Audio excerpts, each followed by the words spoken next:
Non, parce que soit chance à cause de ça vérité. Gouvernement Wayos. Et ça lui combien de mois? Écoute qui réserve nationale à combien, la commission à combien? Papa. En même temps, vous avez dit que vous avez pouvoir. On vend les illusions aux Congolais. Depuis que tu es au pouvoir, on vous vend les illusions. Mon nègre, vous savez, vous avez photo, il y a photographe, il y a photo, il y a gare, il y a qui on a photo, il y a train, il y a TGV, il y a présenté sur la campagne. Badouazar a bloqué c'est l'église catholique et il y a le monde entier. Badouazar a bloqué le processus et l'église catholique. Parce que si oui, confesseur religieux, si c'est pas pour ni des nicadiments. Si vous avez le banan, dès voilà, vous avez la banane, à convalence dans la mouka. Et tu l'as dit de deux comme il y a qui bango lettre. Oh, il y a parti à il y a Martin Fayulu. Tu es bien en haut. Lilo. Bon, bloqué. Mais approuvé là. Oui, mais que à lobby, ti assis, à lobby de côté. Ouais. Denis Kadima a outil un mécanisme. Parlez aux téléspectateurs, s'il vous plaît. Il y a accord à Addis Abeba. Pour le compte, il y a présidence de la République. Je souligne très bien. Denis Kadima sur le plan scientifique. Ça sont les propos, il y a président de la confession religieuse, Marcel Outengi.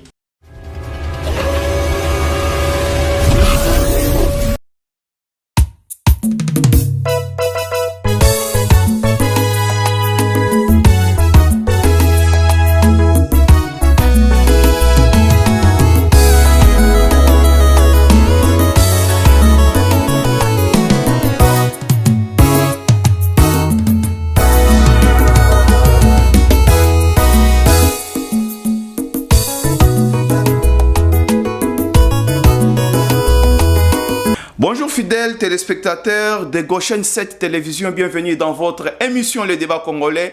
Émission Oyoto Mesana Kopesa Bino information concernant l'actualité politique en République démocratique du Congo. Nako senga bino bo s'abonner massivement, bino nyon surtout ezala partout, ezala na Rwanda, ezala na Angola, ezala donc diaspora mobimba, ezala na Paris, ezala na Berlin, bo s'abonner massivement même ici en République démocratique du Congo. Pourquoi pas bande konabiso bazali na Lodja, Lomela, Kataku, Kombe, Uruchuru, partout bo s'abonner massivement. Les loto ko lebela blocage oyo ezali pona kobimi ça ba membre ya seni ko banda na président ya seni na ba membre nyon surtout bazali ko composer bureau mobimba ya seni na plénière to ko lobela yango awa nani azali ko bloquer pour les londenge zaboye ezali pasi pona komisa mokonzi ya seni bao balobi tantôt bao balobi plutôt bao balobi de gauche bao balobi à droite to ko lobela isusu grève ya ba député oyo bazali impayé pendant 8 mois. Les députés provinciaux bazali impayés pendant 8 mois. Mais bah rassurer na gouvernement que bazala payé dans quelques jours. Ministère il y a industrie. Bango balobi il faut 58 milliards de dollars pendant 20 ans. Basali étude pour ba meka ko relever un peu défi na secteur wana oyo ezo kamba mana maboko ya mwana mboka Julien Paluku oyo azalaki ancien gouverneur lelo ministre ya industrie. Nyonso wana tokomika kolobela ngona ba invité na biso mwana mboka Ernest Mwilu oyo azali membre de l'ECD et membre ya la Muka.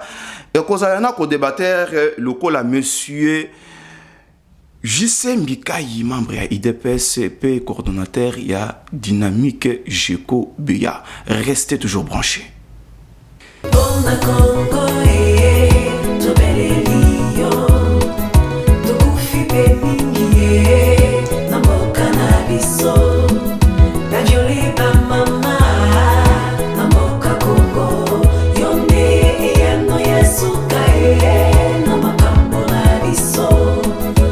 Mwana mboka JC Mbikai Mbote.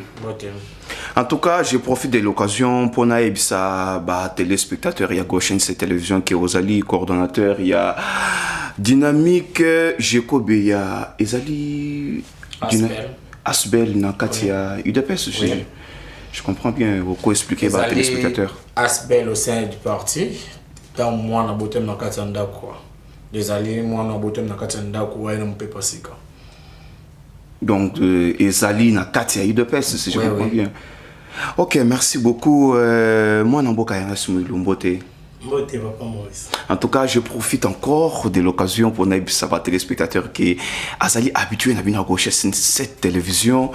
Azali membre à SID et membre de la Mouka. Il y a Martin Fayoulou, Ozana Hilo, quoi que ça va téléspectateurs avant l'émission.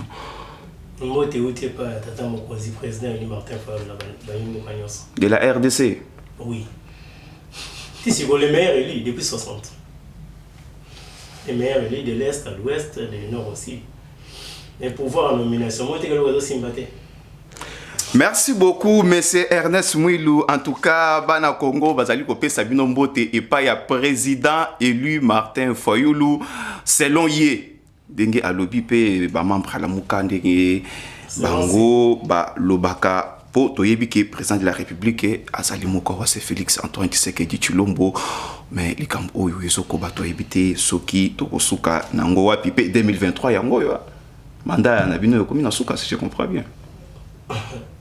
Mais 2023 na zobanga moto ali ko contrôler na zobanga yo c'est l'entraînement très bien aux assure nos joueurs est-ce que sur le terrain au luka arbitre zala la même couleur là. Merci beaucoup Ernest Mouilou toko bandana yo. En tout cas lelo nalanda ki déclaration na voyage à chef de l'État à Kendaki en Allemagne pour attirer des investisseurs, relations entre l'Allemagne et la RDC.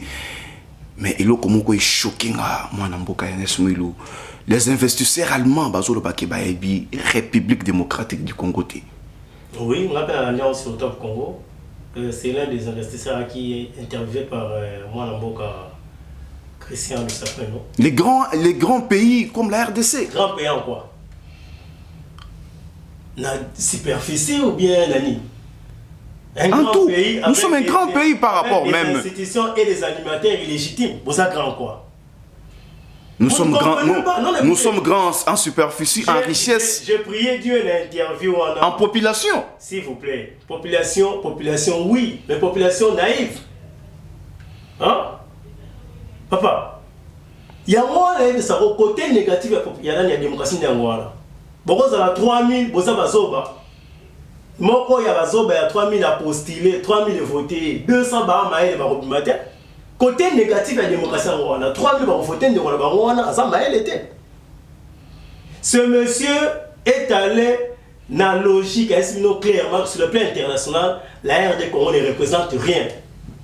Baniti. Malgré la tournée, surtout chef de l'État, pour les attirer, Baniti. Mais non, c'est un président de fait qui se présente devant des institutions légitimes et reconnues démocratiques dans le monde entier. Merci beaucoup, Wana Isaki préambule. Entrée de jeu, il y a émission Mwanamboka. Mwanamboka, JC Mbote. En tout cas, nous avons soucié pas na yo. Hollande qui déclaration wana basala qui pas investisseur moko allemand. Qui RDC Toye Banité. Malgré mon Mboka a voyagé plusieurs fois à l'étranger, banda qui pouvoir. Il faut qu'il voyage, mais Toye Banité. Et puis, ça passe. Bon, premièrement, là, on a Roloba, et ça n'a pas si Pemawa, na Royokande Gondanga Lobby. Yemogazana Bili, la Monandenge Bayamba, président de la République Félix Tshisekedi, et pas Angel Merkel, Wazali. Représentant de la fédération allemande. Donc, il y a Yebi, à mon média. Et, oui, en façon, le comité international va fonctionner comme il y a investisseurs. Il y a des investisseurs, parce qu'il y a des intérêts. Il y a un problème des intérêts. Dans quelques secondes, dans quelques secondes. Il y a un problème des intérêts. Ceux qui ont un intérêt dans la RDC. C'est tout à fait normal. À sa déclaration, moi, tu es bien ambitionné sur la déclaration, tu es bien ambitionné sur la déclaration, que Barosala tout va investir dans sa sanité, ça va investir dans la poche, ceux qui vont intervenir dans investir dans la banque, c'est tout à fait normal dans le langage. Là, c'était Adolphe Mouzitou, mais il n'y a pas passé. Malgré tout, le investisseur, investisseur, bibi sauté. Donc, il faut tout meka kofongola ba brèche mususu poto meka kosala ta entrepreneuriat awa biso bana mboka. En tout cas toyebani te sur le plan international ceux qui bolandi top Congo bokoyo kamaloba ya investisseur wana na ebité ce qui est à le béla mon contexte ça m'a choqué. Moi na mboka tokobanda na yo na thème ya émission na biso lelo wana toloba ki ezali kaka préambule CENI RDC. Ouais. Qui bloque la désignation des animateurs? Bon. Dans le Likambo CENI. Vous avez 6 minutes. Likambo CENI. 6 minutes. Oui. Likambo CENI ça m'a participé mawa mingi na komona ba confesseur religieux baza au Bunda. Oui, bibiso l'UDPS to Bunda pour na état de droit. To Bunda pour na état de droit me fana na mboka et montunyo solelo ne onanga azali libre azo s'exprimer libre parce que grâce à l'état de droit nde yango et le tokotani pe to komo la pe na kata plateau oh liboso za kisoko l'équipe boye mozo bibanga na ndako lozo ngandeni. Donc c'est ça le rôle ya partir le rôle à IDPS ou ya jouaka a jamais ko ça l'interférence dans makambo etali ya CENI. C'est-à-dire que aza parti politique au monde tout ça na oui confession si oui confession que j'ai pas présenté biso candidat oyo bango papa milimo ba bimise libiso tout le monde si oui tu vas bimise libiso Denis Kadima azani membre ya IDPS ni soki tokolo ba muto finance la IDPS o relation mon IDPS ezati sko batata religieux ba ebisa biso tant ba kenda ki kuna makambu esala ba kuna tika Denis Kadima abima. Et bon, bah, la vérité, tu as qui déclaration de Dokamba, tu as qui des réseaux à Cholet. Mais au moment où on a été que Bitumba était concerné, Bisso il dépasse le but aux ans après sa élection en 2023. Le coup là que confesseur religieux doit me représenter à CENI, tu dis quelle bonne responsabilité n'a pas moi Bino parti au pouvoir malgré Naozoro quelques secondes. Bino parti au pouvoir. Awa Batu Bazali ko benna na pona kotinda. Ba membre ba représentant na bango na CENI ba ke écoute plus loin pour ba senga arbitrage à mokonzi mboka. Finalement qui bloque le processus oyo? C'est ça le problème, c'est ça ma question. Pour senga arbitrage à mokonzi mboka état de droit o boyena boyete qui bloque maintenant parce que tout ça na quatre état de droit mais to moni makambo izo avancer concernant makambo ya CENI ba doit bloquer c'est l'église catholique. Et le monde entier va bloquer le processus de l'église catholique parce que si oui confesseur religieux 6 va pour Denis Kadima si vous avez un deux wana va commencer à convalence dans la muka et tu l'as dit de deux camps va y aller qui bango lettre oh tu as qui appartient à nini oh il y a Martin Fayulu tu es bien en haut si vous avez place wana les 8 6 va poni Denis Kadima. Tout ça en voie démocratie. Majorité Zoloba. Martin Fayulu comment qui mukanda? Mais il y a bien voté. Lettre oyo kete pour na makambo ya destination. Moi bi bande ko na biso. Ya la mukana ya église catholique balingi élection te balingi to ke na dialogue. Pour que ba zota moi chance ya okota na kati. Tous on a lelo. Opposition za banane. Opposition ezana. Ngambu na opposer mituna. Na autour de konanga ko répondre te. Peut-être qu'on répondre autant aux autres. Opposition to une opposition à nani parce que on te ba qui dépasse pouvoir opposition ezalate. Tous on a voté président élu. On a compris na nga bango nde ba ke te Martin Fayulu président élu. OK. Aza président élu na congrès à SUD et non de la République. Sauf que président de la République. Ba mo ba e binde ba benga ke président élu. On nga mona on c'est tout fait normal ba benga président élu à SUD. Les problèmes, il y a l'église catholique, na protestant, na l'église de réveil, tu vas dire, tu as qui va déclaration na bango te, candidat wana za kutu ya église qui magi c'était et aza kutu membre église qui magi c'était mais to monique yemoko papa molimo papa Simo Kimbangu alobaki yango ke bango nde batinda ki bapona ki Denis Kadima mais de Cécile wana même le FCC bazali koboya kotinda po yozo tanga kala muka po yozo tanga FCC bango pe baboyi kotinda kotinda ba représentant na bango na CENI papa 2006 biso UDPS to boya ga élection ça la marathon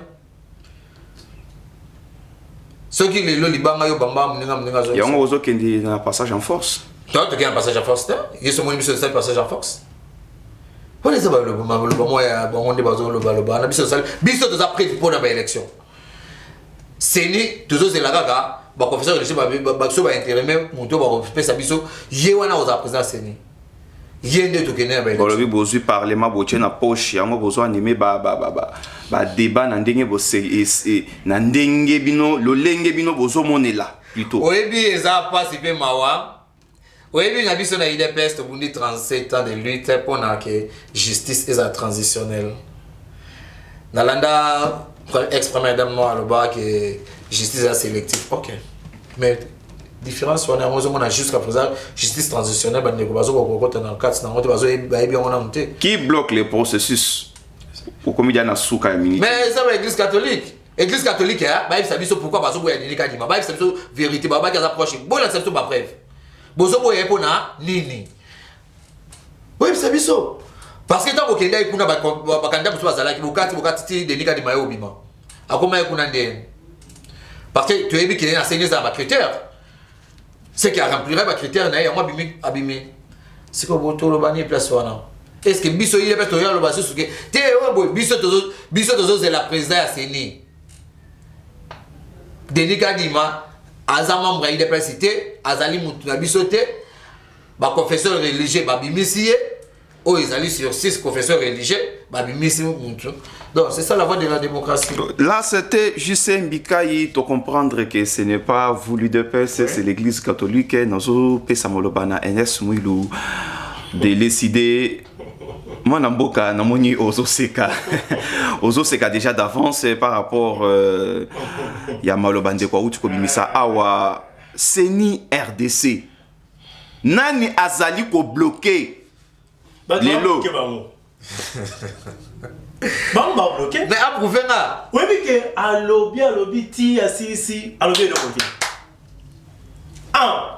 Ouais. Denis Kadima a outil un mécanisme. Parlez aux téléspectateurs, s'il vous plaît. Il y a accord à Addis Abeba. Pour le compte, il y a présidence de la République. Je souligne très bien. Denis Kadima sur le plan scientifique.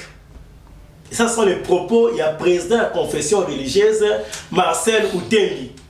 Et ça n'est pas ça. Vous avez 6 minutes. Sur le plan scientifique, Denis Kadima n'a pas de problème. Pas de combat chrétien, tout ça. Mais on reproche à Kadima le même grief qu'on avait reproché à Malonda. Être proche du pouvoir.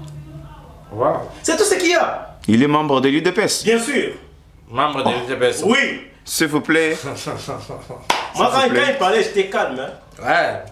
La personne ça pour répondre, on va classer à comme à paniquer. Denis Kadima membre de l'UDPS. Denis Kadima proche de Félix Tshisekedi. Denis Kadima n'a jamais été kimbanguiste. C'est un catholique.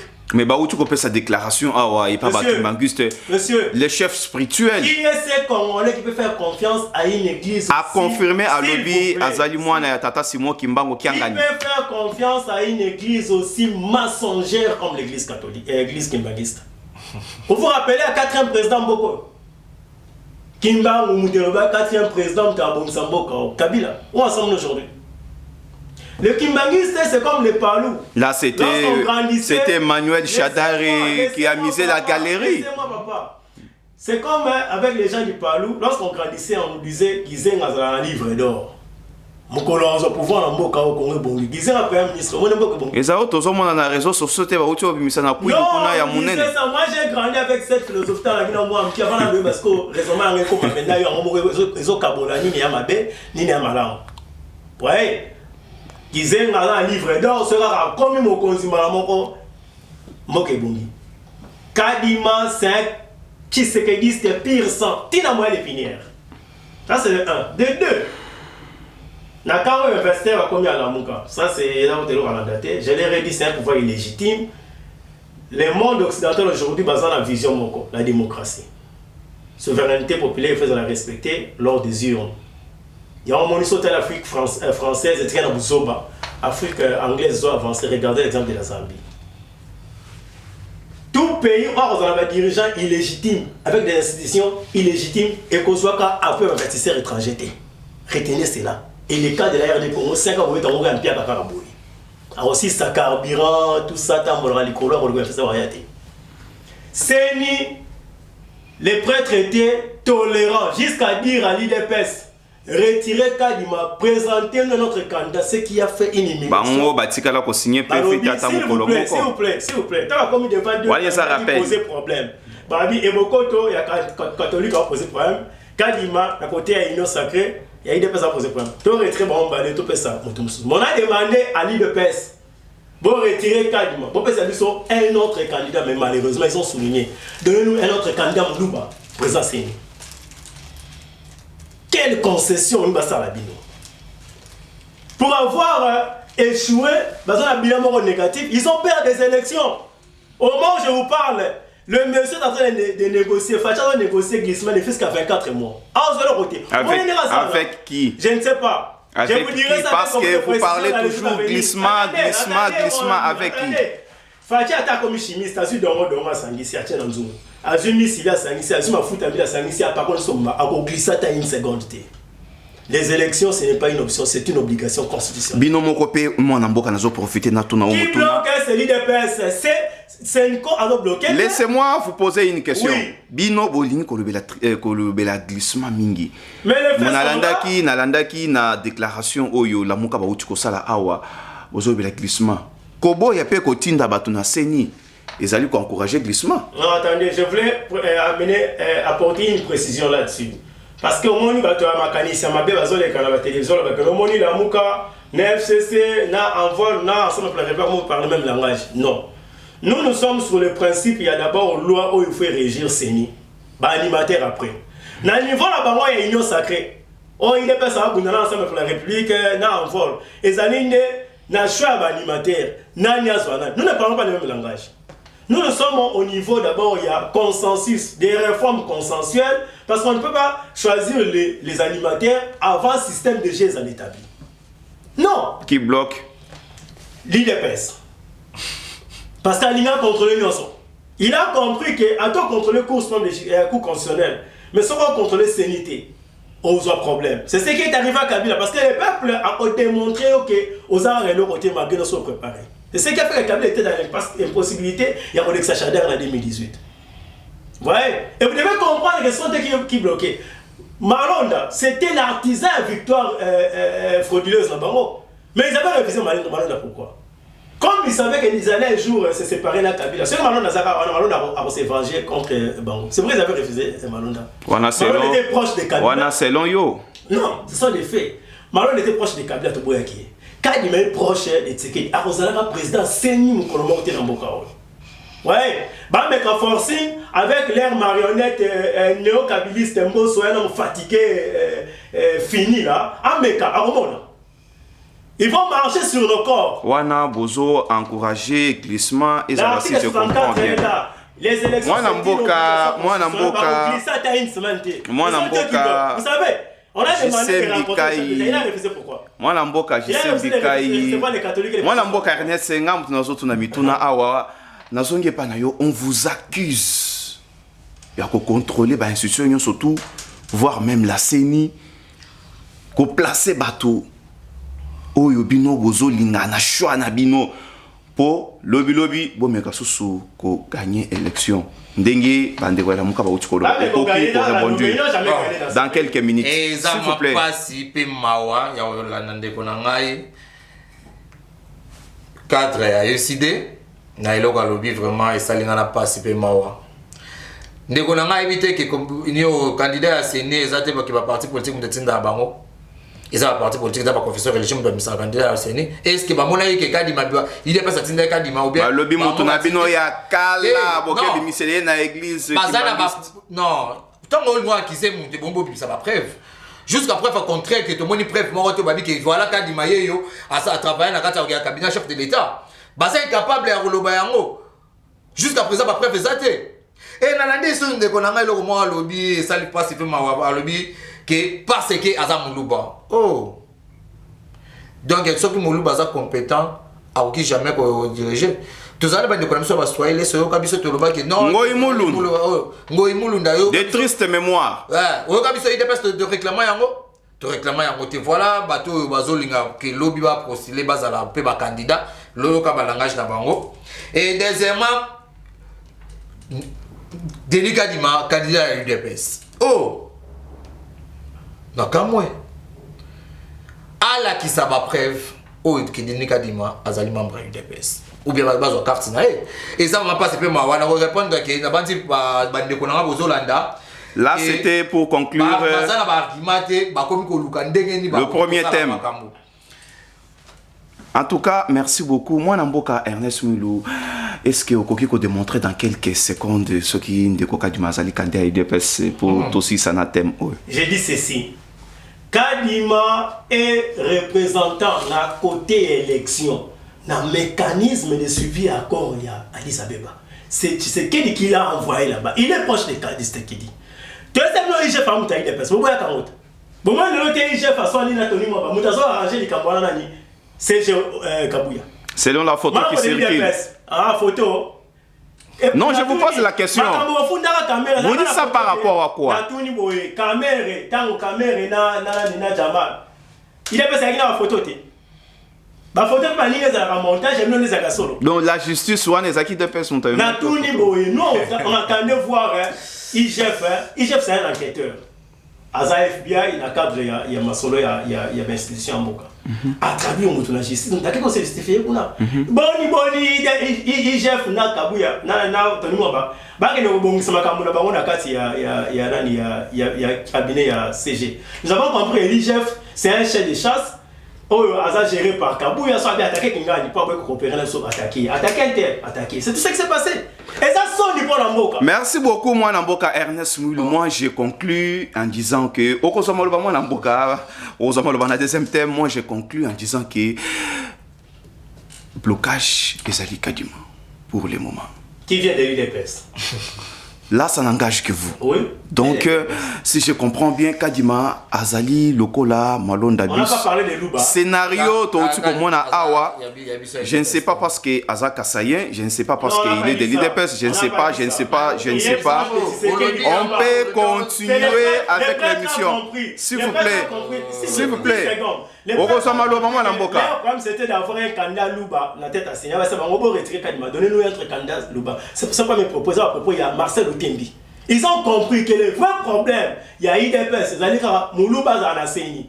Bah, on a comme ça réplique à ça, il y a une nomination. Bon, on dit que Monseigneur Outembi, Moutou accueilli pour évoquer le tribalisme. Dans les jours à venir, les deux confessions religieuses. Et c'est cela, j'informe le public. Merci beaucoup. Merci beaucoup, Ernest Mwilou, Tozoa, les députés provinciaux. Bazali impayé. Bango bakenda ki na ministère ko réclamer mbongo na bango 8 mois d'impayement. Aussi longtemps que députés provinciaux baza censé contrôler gouvernement provincial, baza censé contrôler gouverneur de province. Mais bango bazali impayé pendant 8 mois. Moi, Namboka Ernest Mwilou, malgré IGF faisait ça, à l'État, mais les députés, baza impayé 8 mois. Il y a un député qui a comment approcher à gouverneur. Bazo ko dénoncer ma bête. On comprend maintenant. Bon, dans tout ce qui se passe dans le système, il y a gestion en Moka. Nabuzoba, auto présenté parce que nous sommes. Là, vous parlez tant qu'un opposant. Non, je parle comme Congolais. Nous sommes à l'interne, les ambassadeurs. Résistants. Non, on n'est pas dans l'opposition. On est dans l'opposition, on reconnaît le pouvoir. Il y a Moutou à gagner. Non, on ne connaît pas. Oui, vous pouvez continuer. Oui. L'opposition, c'est avec les sénateurs Rafi Kabila, pas Azo Sakana, Baron, le Balamiki. Il y a un bloqué. Oui, moi des députés, on avance. Vous les appelez députés, et raison aux présidents, au lobby député, au tiers honorable. C'est pour ça que honorable député a été maman a mis dans studio. Oh. Il ne mérite pas d'être appelé honorable. Mais il y a des députés de la Mouka, on a parlé Mawana. S'il vous plaît. L'exception confirme la règle. Député. Oyokana Mboka Nini, député provincial, a sali dynamique. Comme il y a gouverneur à la province là. Et à la PK, à l'Assemblée professionnelle de Kinshasa, il y a une dynamique Ngobila. Vous voyez? Et la théâtralisation aujourd'hui, c'est quoi? La députation provinciale, moi, les Malais m'ont attaqué. La nationale, Kabunda Bengi, papa, Molière, un homme sans position, inconstant à tout moment, il m'ont attaqué. Théâtre la gestion en Mboka. Et vous attendez des gens sérieux pour investir dans Mboka. C'est comme on vous disait, vous, Maurice, il y a une boutique dans le pont, mais sachant qu'il y a le pont, on a la bombe. Oh, ya. Parce que quand on a mis bombe, c'est ça l'image que nos dirigeants présentent pour la nation congolaise aujourd'hui. Une nation qui n'est pas sérieuse, pendant la Nicolotina, c'est investir à Oyate. Ces députés, ces députés, je vous dis, la marche, nous sommes dans une planète qui est un petit village, donc on ne peut pas évoluer à vase clos. Tout ça, c'est ça le monde actuellement. Et lorsqu'on n'est pas sérieux, dans la chaîne où on a la distribution et la consommation au côté, ces députés réclament leur salaire aujourd'hui. Alors que Bani Pesaki n'a pas tient pour toi. Parce que Mobila gère très mal la ville. La série qui démissionne, la moula a encouragé, il a démissionné. Parce qu'un homme honnête, n'a façon gestion en il y a vu les gens à démissionner. Alors ces députés, bah mon avis la tient pour toi, mais ils ont compris qu'elle tient pour toi, on peut se l'obiter. Des monuments vont les avoir droit. En retard, tu vas comme là 8 mois. Les caisses de l'État sont pleines, il faut encore vérifier parce que tu as dit système de G, il y a IDPS, il y a quoi ça les cas. Et ça la parenthèse dans le coup dans le mot pour les cas IDPS. Donc, on va passer à 3 facultés à IDPS: mensonge, victimisation, na brutalité. Ne voyez qu'on la raconte. On va faire l'émission, maman Chantal, combien de fois menacée? Après, c'est peine. Bon, comme ça, menaçant, tu as IDPS en connu. Qu'est-ce que ça était à retourner? Oui, mais il faut avoir un impact sur les sociétés de la population. Il représente les partis. Merci beaucoup, moi, Namboka Ernest Mouilou. En tout cas, je comprends votre souci. La Mouka Wazana Posa, il y a qu'à gérer Mboka Nandenge et Sengeli. Donc, obligé 60 à Bouzo parce que le lobby, balongo la makambuya ba impayement na ba niveau nyon so tomoni ba député, lobby ezala ki RTNC, lobby kuna ezala ki Transco, Mwana Mboka, JC Mbikai, un paiement à l'air fati. Les députés, 8 mois. Merci beaucoup. Nasa moi nettoyage, lobby. Et là, moi, vous avez 5 minutes. À postuler en tant que député, à député national, ou à CPANAE, répondre à Mutuna Kekokende Martin Foyou. Nettoyage. Et bande konabiso ya s'il vous plaît. Bande konabiso ba bakate que diplomatie les 3 grands piliers de la diplomatie ils premièrement ils allaient sur le plan politique, sur le plan économique et sur le plan culturel. C'est ça bitu ya biso ya combat na biso. L'UDPS a loka abunda 37 ans pour na koluka justice indépendante. C'est ça la justice transitionnelle, les recherches de la vérité. Bangoti le batikala na vérité des na banjo mona koki kozongi c'est la haute sur kaza opposant ou bien parce que tous en a 3 points. Tous en a opposition, société civile, na majorité. Mais elle bon ba société civile tika na yo société la notre pouvoir que vous avez volé. S'il vous plaît moi na Mboka Ernest. S'il vous plaît moi na Mboka. S'il vous plaît, calmez-vous. On reçoit parole. Aux hommes là qui déjà va découvrir mais le bon salaté. Donc, ça va vous prêter. Donc, vous allez opposer. Maintenant, le lance de lobby qui ok, donc il y a un processus. L'opposition a aussi dans ma membre. 8 mois impayés, il y a pas de député. Vous savez, donc il faut rester 3 minutes. Si vous avez le baboye, tu as 3 minutes. Opposition a été dans ma membre. Société civile a été dans ma membre. Majorité a été dans ma membre. Est-ce que moi, je vais donc combien d'embauches solaires nous ne reconnaissons pas. S'il vous plaît, moi Namboka. S'il vous plaît, vous aurez la parole. Le problème est que qu'on a vu sur la ligne élection T. Bazon Luka Magui na sozo mona bana mandiga so sozo sala pona ke ba Luka dialogue bazo ma truya oko tata na ba ko tata na mon pouvoir. Ozo comprend ba linga donc soto ke na voix élection boy ba bazo ba nga élection na ndenga mukete. biloko nini elakisi vraiment bazobanga élection bino bolingi komona kaka noir là où il y a blanc donc je ne comprends pas biso nanu alors bien le mode Denis Kadima bazali IDPS a présenté Denis Kadima aux faux et archi faux aux hommes là qui ont cause vraiment qui maintenant sont 8 mois un paiement et puis qui bazar cause ça tu es qui Transco RTNC les lots et comme les députés il y a ba nini ba grève oui oyomi même papa mokonza mboka tango afandaki akabwana na bandeko na biso bazaki ba gestion ba balinko yiba mbongo yango le lozo mona IGF tango zo sala musa zo sa ba contrôle donc zo mona blo musu to zo linga obimisa ngote parce que IGF a sa indépendante azo sa musala na e même Tony Mwaba o yazo loba ke IGF sa indépendant même Tony Mwaba o bazo loba tango Tony Mwaba IGF mutabimisi makambo wana nyoso azali o ya biso ya IDPS et ce moni biso ba membre ya IDPS to temike tenga nous soutenant Tony Mwaba parce que les alliés à faire il y a IGF moi bah partir écouter ça donc c'est ça la démocratie donc le quoi la vision de la démocratie dès que tika IGF face à la musala nae à toute tranquillité IGF face à ni à IDPS un paiement oso que n'a pas jusque là oso peut s'en réponse dans motuna tu es un paiement oyebi ba makambo le kana ki na ba entreprise na biso da ba entreprise ba magoueza qui trop entreprise je parle l'Assemblée provinciale. L'Assemblée provinciale. 8 mois, il y a un paiement. L'Assemblée provinciale a vu la IGF faisant ça la musala. Pas seulement il y a vu de Kinshasa. Mais partout. Ce bazolo il y a un paiement à l'Assemblée provinciale. Et ça n'a pas Congo, et ça n'a pas Nundu, et ça partout. Mais est-ce que vous avez un bango? Si vous avez un niveau là. Vous avez un bango pourquoi? Parce que 8 mois.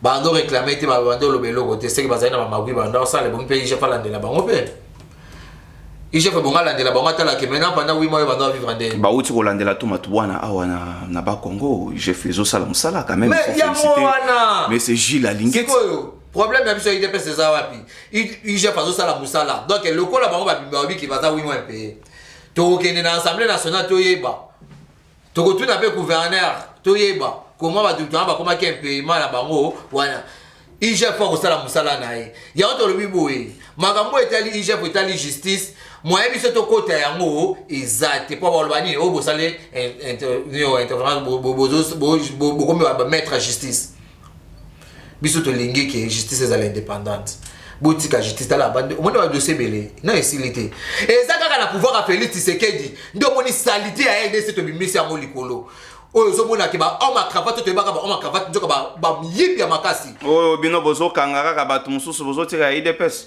ma yebi sa biso IDPS ça na pouvoir te est-ce que dossier bukanga lo c'est ça IDPS bazo attiser bino batake la biso dossier ndeko katumbi ya uti koloba awa justice ça équitable était justice zo sélectionné ba et lo que zo bomeza nini eza que to uti la justice moko ezaki ya deux poids deux mesures maintenant papa mokonza boka abotami na papa oyo asimaki constitution na biso na maboko Etienne Tshisekedi docteur en droit wana batu nyonso to bayebi yo na moni ozo répondre ngate jusque là ndeko olobi makama Moïse Katumbi na déclaration et wana ezaki parenthèse mais question principale posée yo tant to lobi que justice transitionnelle toujours la vérité recherche de la vérité. Vous comprenez? Totika, justice à ça. Ceux qui va député, provinciaux, babi qui est à 8 mois payé. Vous saisir justice. Oui, comme ma justice. Justice est cause la vraiment équitable transition de mon lobby. Mukolo et Teni Longondo à cause la interpellé. Pona bongo oyo ya Covid-19 là c'est moi. Là c'est selon moi. En tout cas, je comprends que un paiement nanga monabino bozo kokopé sa biso réponse oyo et singulité aussi longtemps que les députés nos élus au niveau de la province baza impayé pendant 8 mois et aussi nos députés tolanda ki awa déclaration ya assemblée provinciale bazo côté la gouverneur de la ville na mituna ki question comment ba député oyo baza censé contrôler gouverneur de la ville bakoki yususu kokote la ye soki azali accusé mwana mboka JC Mbika inazaka kepa na yo 58 milliards de dollars oyo ezali estimation ya ministère ya industrie mpona kodévelopper secteur ya industrie na kati ya République démocratique du Congo. Est-ce que ezali possible aussi longtemps que tomonaki na prise ya pouvoir ya mokonzi ya mboka balobaki budget ezala ya 10 milliards bapekisa biso epai FMI toyokaki te mais biso moko toyokokitisa yango. Mais proposition bauti kosala ya 58 milliards de dollars pendant 20 ans ezali possible? Merci beaucoup. C'est possible avec la volonté. Ezali démagogie te. Et c'est possible avec instruction à chef de l'État européen, ça n'a 4 institutions, rigueur au chef de l'État. Ce qui 10 milliards, tu peux quitter 58 milliards, c'est possible. Gouvernement Wayos, et ça lui combien de mois? Écoute, à qui réserve nationale à combien, ma commission à combien? Bah, tu as la cohébis à bisoter. Waouh, tu commis le son à 1,7 milliard. Bah, communique qui? Oui, bah, communique qui? Et ça, la ministre, on va vérifier l'information. Donc, réserve. Non, vous parlez aux téléspectateurs, aux autres, laissez-moi l'inviter tranquille. IGF, na ministre de la Finance. Donc, c'est possible, avec volonté politique, il y a chef de l'État, que 52 milliards, 58 milliards. 58 milliards, ils sont possible.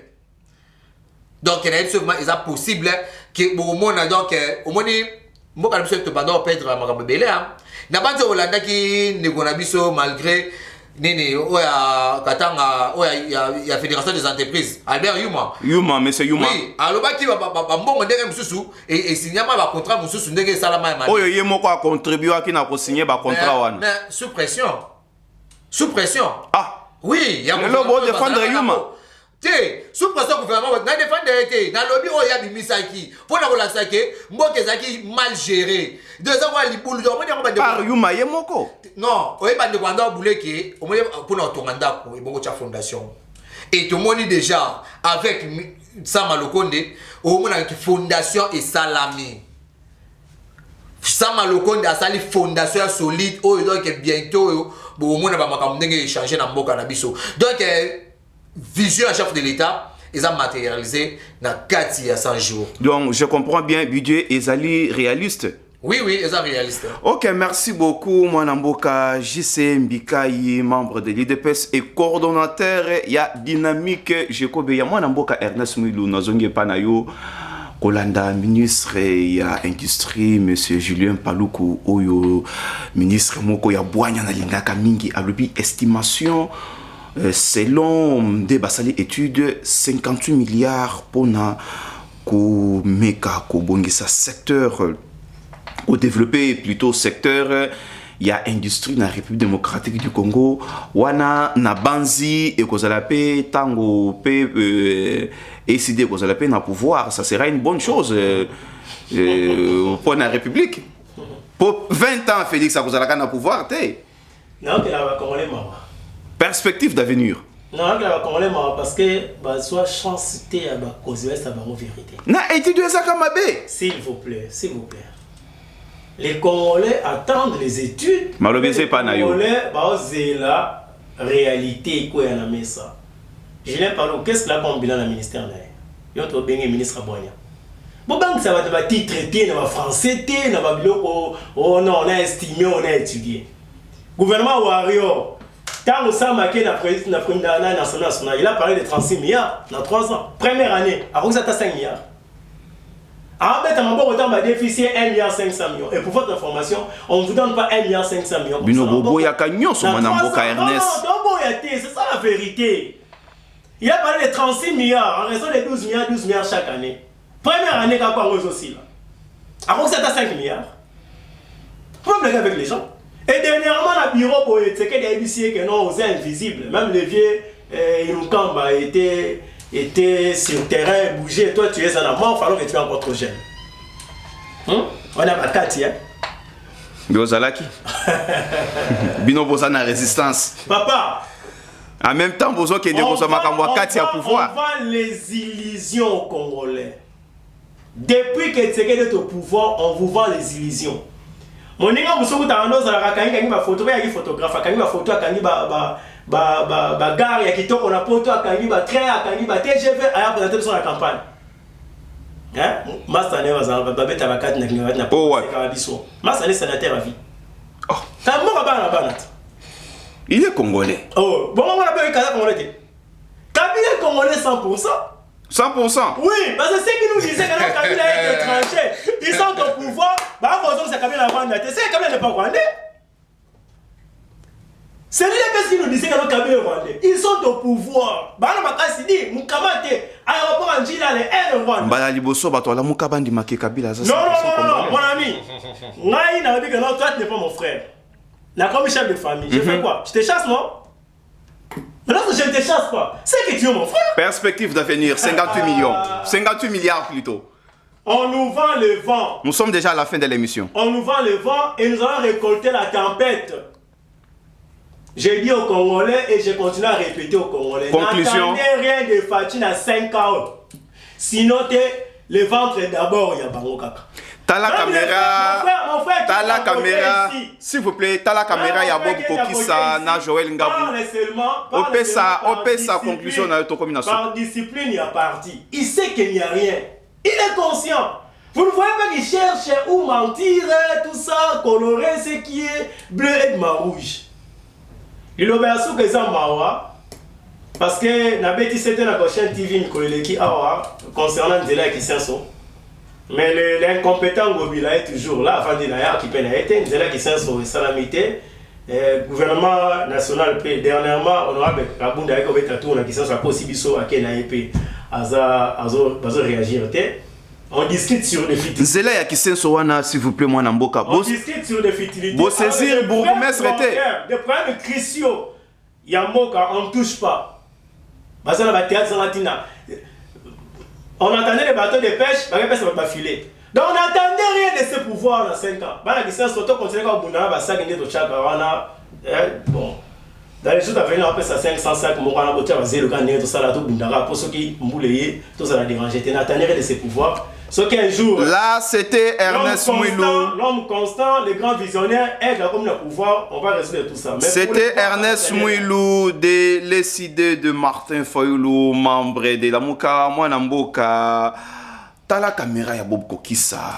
Opesa liloba ya souka na ba congolais opesa pe conclusion na yo pour cette émission lelo. Bon, on a dit Mwanamboka Bolandi.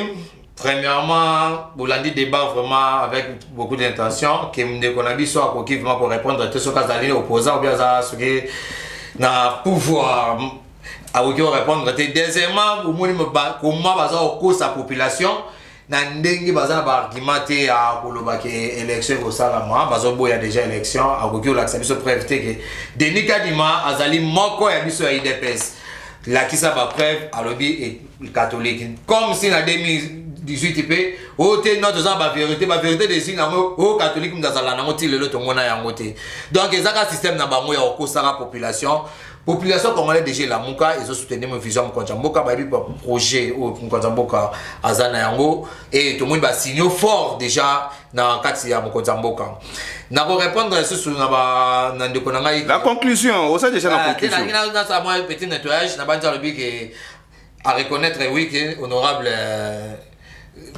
non Jean-Marc Kabunda mais honorable Jean-Marc Kabunda ça y a question sur dernièrement à Kindako visiter à Bongisa pe ba école belé kuna mais à lobby la moté donc on va lobby la école tatora toilette Nzela et Bukani ba yo bagagement avec à salle bâtiment à salle bâtiment au bana bango Nzela et Bukani mais eza na kata mbula ezo banda d'ici là eza na kata yemoko terminé honorable Jean-Marc Kabunda kita pourquoi pour la mona situation bana kiseso pour la résoudre la situation bana kiseso oyebi luko alibosa bandina no éducation mutu ya mutu ezala makasi ayango monique honorable akendaki ko sala ba école il a construit cette toilette. Donc,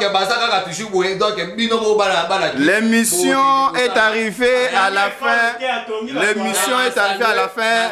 Permettez-moi de conclure. En tout cas, moi, Namboka, minute na eu Sili, Jean-Marie Kabunda, Zaki na kisenso à réhabiliter école ndenge ba uti koloba, mais Nzela ni na likelaki.